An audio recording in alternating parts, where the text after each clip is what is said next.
स्वागत है दोस्तों। आज के मुख्य समाचार में आज देश और दुनिया से कई अहम और बड़ी खबर आ रही है। बात करेंगे हर खबर पर विस्तार से।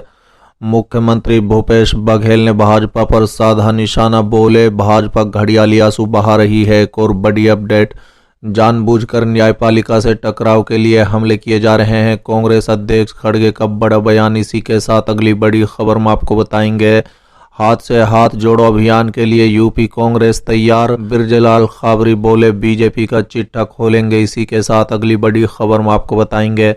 महंगाई के मुद्दे पर केंद्र सरकार पर बरसी कांग्रेस नेता अलका लांबा, बोली भारत में नफरत फैलाने के लगाए आरोप। तो चलिए देख लेते आज की पहली बड़ी खबर। मुख्यमंत्री भूपेश बघेल ने भाजपा पर साधा निशाना, बोले भाजपा घड़ियाली आंसू बहा रही है। दरअसल दोस्तों, छत्तीसगढ़ के सीएम भूपेश बघेल को हिमाचल के कांग्रेसी विधायकों को संभालने की जिम्मेदारी दी गई है।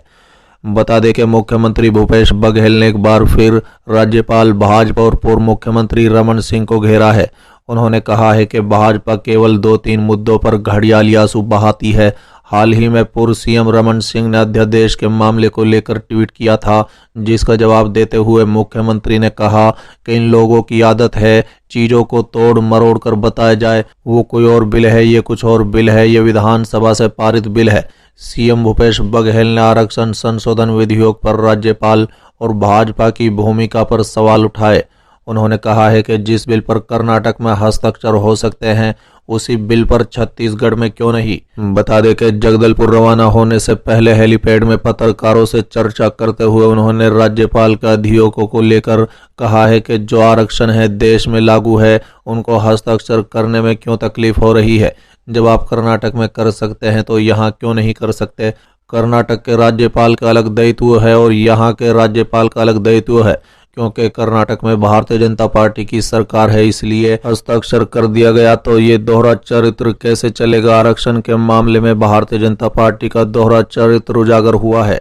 साथ ही उन्होंने कहा है कि विधानसभा में तो अनुसूचित जाति, जनजाति, पिछड़ा वर्ग और ईडब्ल्यूएस के लिए आरक्षण सर्वसम्मति से पास कर दिया गया, लेकिन राजभवन के माध्यम से लटका रखा है। राज्यपाल उसे स्वीकृति करके हस्ताक्षर करे ताकि यहाँ के हजारों लाखों लोगों को आरक्षण का फायदा मिले।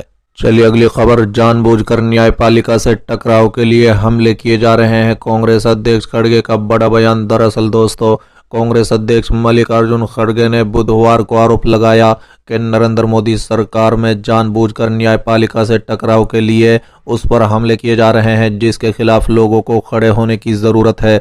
बता दें कि खड़गे ने गणतंत्र दिवस के पूर्व संध्या पर जारी एक संदेश में ये टिप्पणी की।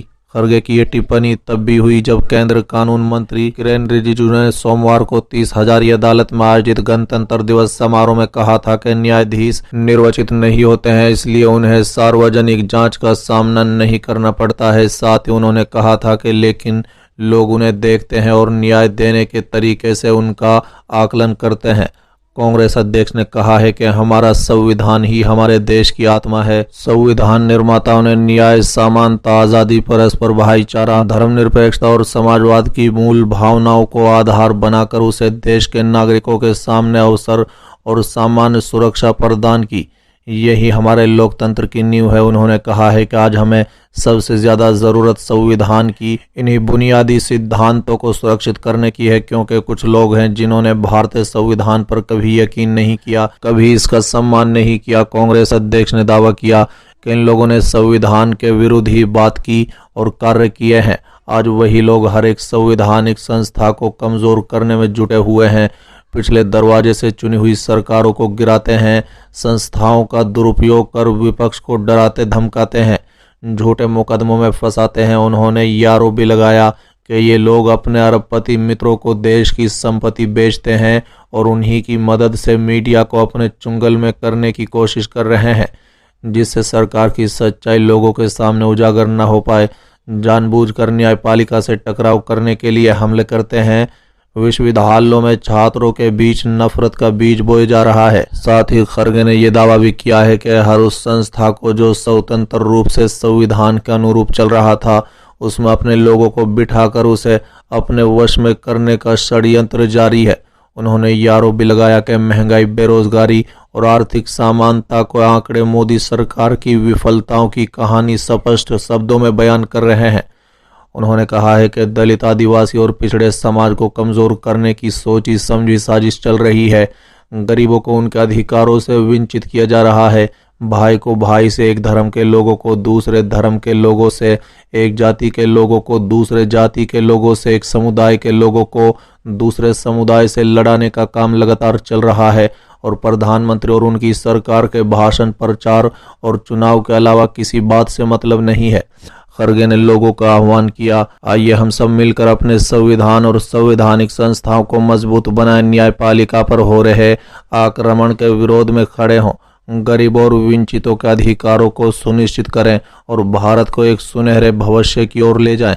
चलिए अगली खबर। हाथ से हाथ जोड़ो अभियान के लिए यूपी कांग्रेस तैयार, बिरजलाल खाबरी बोले बीजेपी का चिट्ठा खोलेंगे। दरअसल दोस्तों, उत्तर प्रदेश कांग्रेस कमेटी का अध्यक्ष बिरजलाल खाबरी ने कहा है कि पार्टी को हाथ से हाथ जोड़ो अभियान की पूरी प्रदेश में जोर तैयारी है।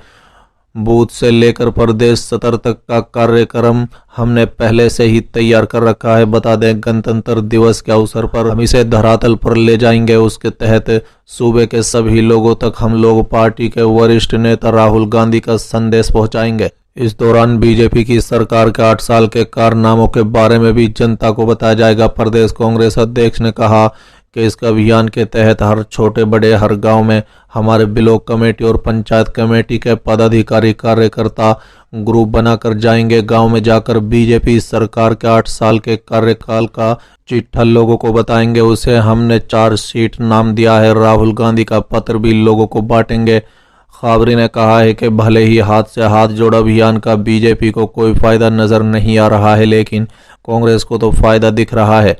उन्होंने बीजेपी को जुमला पार्टी करार दिया। बता दें, समाजवादी पार्टी के गठबंधन के सवाल पर बिरजलाल खाबरी ने कहा है कि गठबंधन का विचार उनका हो सकता है। हम उत्तर प्रदेश में कांग्रेस जनों के साथ मिलकर इतनी तैयारी करेंगे कि खुद के दम पर चुनाव लड़ सके। इस दौरान उन्होंने लखनऊ में अपार्टमेंट हादसे पर दुख जताते हुए पीड़ित परिवारों के प्रति संवेदनाएं जताई।